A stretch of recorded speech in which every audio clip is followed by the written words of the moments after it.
Bhutan. Thing is, the terrain here is so extreme, it makes it super complicated to land.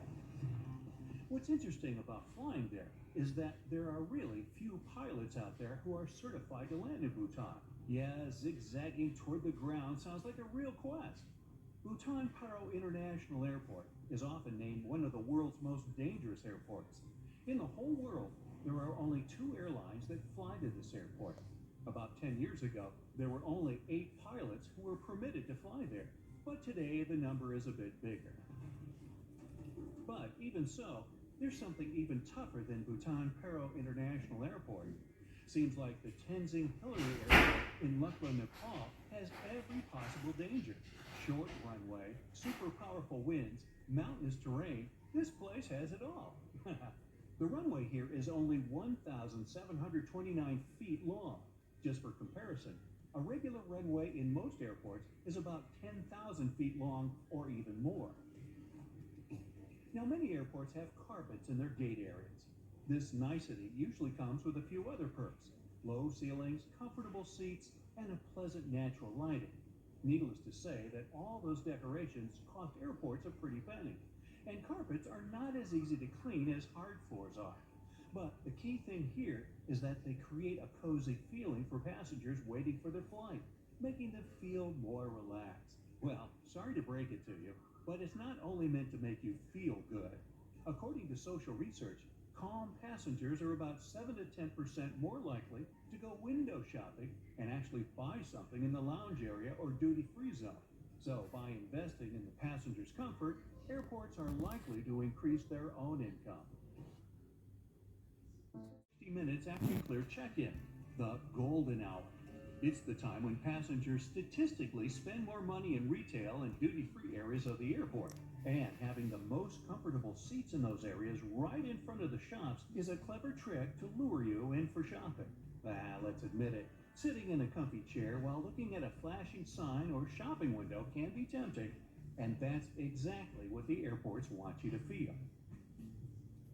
You know how it sometimes goes? You get to the security checkpoint and suddenly it turns out you have something prohibited to take on board in your carry-on. Bye-bye water bottle.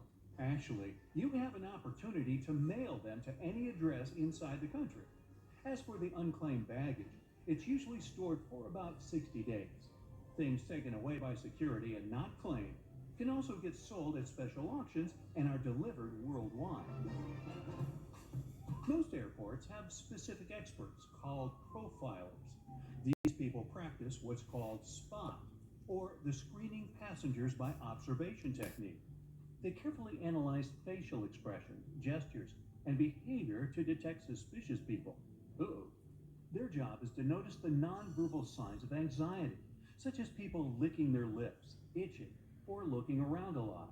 If a profiler notices a person acting in a weird or off way, they can invite them for an inspection, where they will talk to the person to try to find out more about them. Profilers work in both the main terminals and passport control. The typical question they ask is, "What's the purpose of your visit?" They then check the person's reaction to this inquiry. No matter how reserved a passenger is, if they have something to hide, TSA officers will find out, thanks to the tiniest clues in people's behavior. So, you arrive at the airport already anticipating a couple of weeks away from work and all your daily troubles, park your car in the lot, and then find out that it's going to cost you a small fortune to leave your car there. Why so much? Well, airport parking lots are a business just like any other. The land on which they're built, the construction of the lot itself, the maintenance of the whole thing once it's already in operation, all that costs a handsome amount of money. And somebody has to pay for it, of course. In addition, parking right next to an airport is simply convenient, which adds to the final cost. If you're not ready to dip into your pocket for a piece of extra comfort, better take a cab or have a friend drop you off. Contrails, those white trails airplanes often leave behind them at high altitudes, are easily mistaken for engine exhaust, but most are nothing more than water vapor. During a flight, moisture in the air collects in the engines before being vented with the exhaust. The hot, wet air leaving the engines mixes with the cool, dry air found at high altitudes, resulting in long, thin lines of vapor. Humidity determines when contrails form and how long they remain visible. If it's already humid up there, then there's more water and the contrail is more prominent. And if it's cold, the droplets may turn into ice, staying behind for a much longer time. It might seem odd that the flight crew cares whether your window shades are up or down. The main reason is so the passenger's eyes can adjust to the outside light. Mostly, it's just a matter of getting people on and off quickly. But in an emergency, the last thing they want is people stopping to blink before they evacuate the plane. Another reason for all the shades to stay up when the plane is about to take off or land is for the ground crew to see if there's any trouble on board. For example, if there's a fire in the cabin, the ground crew outside will immediately notice it and act accordingly. If the shades are down, they might lose precious time to rescue the passengers and the flight crew.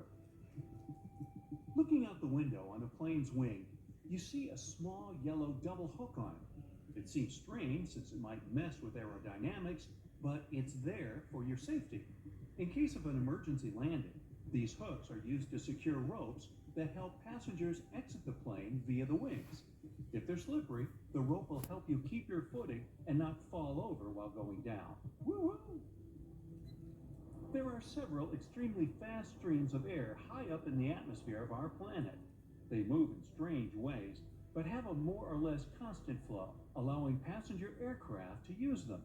When an airplane comes close to a jet stream, it may adjust to the direction of its current and fly a lot faster, propelled by the flow. Many airlines use this to their advantage to cut fuel costs and make air travel even faster. Clouds, especially thunderheads, can indicate that an area of turbulence is ahead. But sometimes clear air turbulence occurs when a plane can drop a few feet and start shaking without any warning. It happens when two bodies of air collide at very high speeds, and it's absolutely invisible, so the pilots can't tell when it would happen. The chances of getting into an area of clear air turbulence are higher at low altitudes over mountain ranges and near jet streams. Normally, after it's hit by lightning, an airplane is sent for inspection, but it can still safely complete its current flight. The fuselage conducts electricity well enough, and like a lightning rod, the zap will most probably strike one of the tips of the airplane, either one of the wings or the nose. Then it seeks the ground, but doesn't find it, so it exits from the tail. It's easier for electricity to roll through the surface of the plane than to go inside, so people on board are safe from its effects. Still, lightning is powerful, and there can be some damage done to the plane on the outside. Anyway, if you're still nervous about flying, remember what pilots say. Any